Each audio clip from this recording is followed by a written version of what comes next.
Welcome to new TV Telugu. Janasena అధినేత పవన్ కళ్యాణ్ చంద్రబాబుపై ప్రశంసల వర్షం కురిపించారు. ప్రజల సంక్షేమం కోసం, రాష్ట్ర శ్రేయస్సు కోసం చంద్రబాబు తన స్థాయి తగ్గించుకున్నారని అన్నారు. ఆయన కూటమి సమావేశంలో ఆయన మాట్లాడుతూ చంద్రబాబును ప్రశంసించారు. ఇలాంటి ఛాలెంజింగ్ టైమ్స్ లో ఒక సుదీర్ఘమైన అనుభవం ఉన్న నాయకులు కావాలి. 4 దశాబ్దాల అనుభవం, అభివృద్ధి మీద అపారమైన అవగాహన, పెట్టుబడులు తెచ్చే సమర్థత, ప్రతిభ,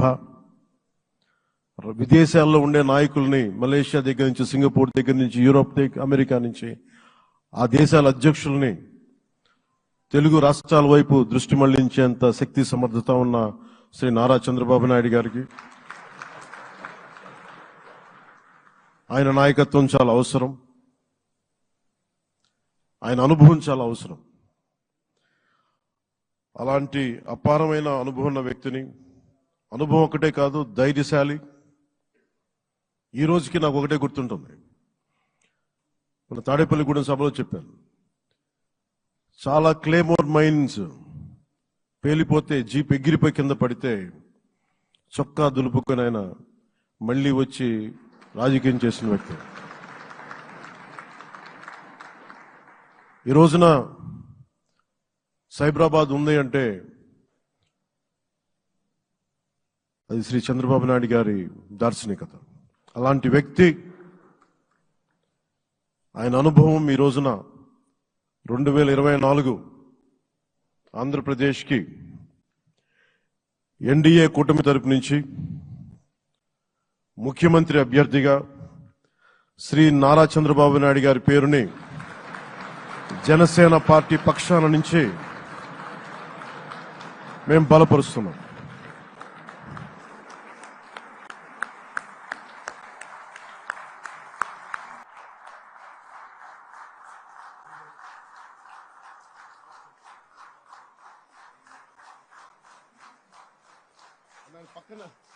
ఇది నేను ఆయన పక్కన పెట్టుకుని చెప్పాలి.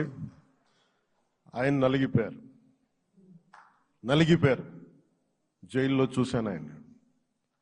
పాపం భువనేశ్వర్ గారి బాధను చూశాను. నేను అనుకున్నాను, అమ్మ మీరు కన్నీళ్ళు పెట్టకండి, మంచి రోజులు వస్తాయని చెప్పిన మంచి రోజులు వచ్చినాయి. వారికి మనస్ఫూర్తిగా వారికి నా హృదయపూర్వక శుభాకాంక్షలు. మీరు అద్భుతమైన పాలన ఇవ్వాలి అందరికీ మనస్ఫూర్తిగా మీకు నేను తెలియజేసుకున్నాను సార్.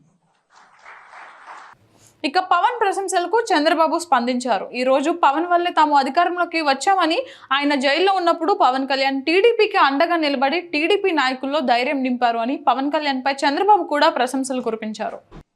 ఇప్పుడే పవన్ కళ్యాణ్ గారు చెప్పినట్టు వారి యొక్క సమయ స్ఫూర్తిని నేను ఎప్పుడూ మర్చిపోలేను.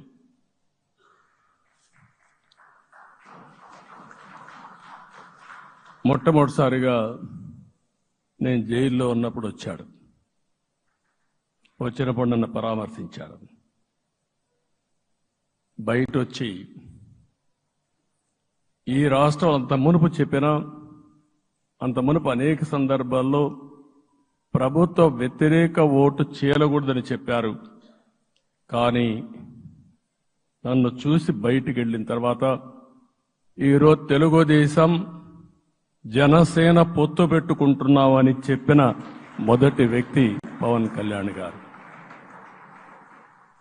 అప్పటికే బీజేపీతో పొత్తుంది.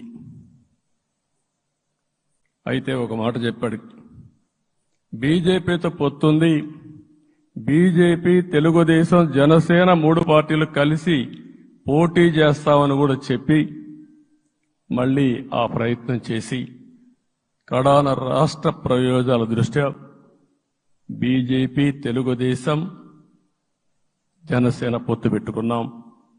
మనస్ఫూర్తిగా ఆయన అభినందిస్తున్నా. ఆ రోజటి నుంచి ఎలాంటి పొరపక్షాలు లేకుండా కలిసి పనిచేశారు.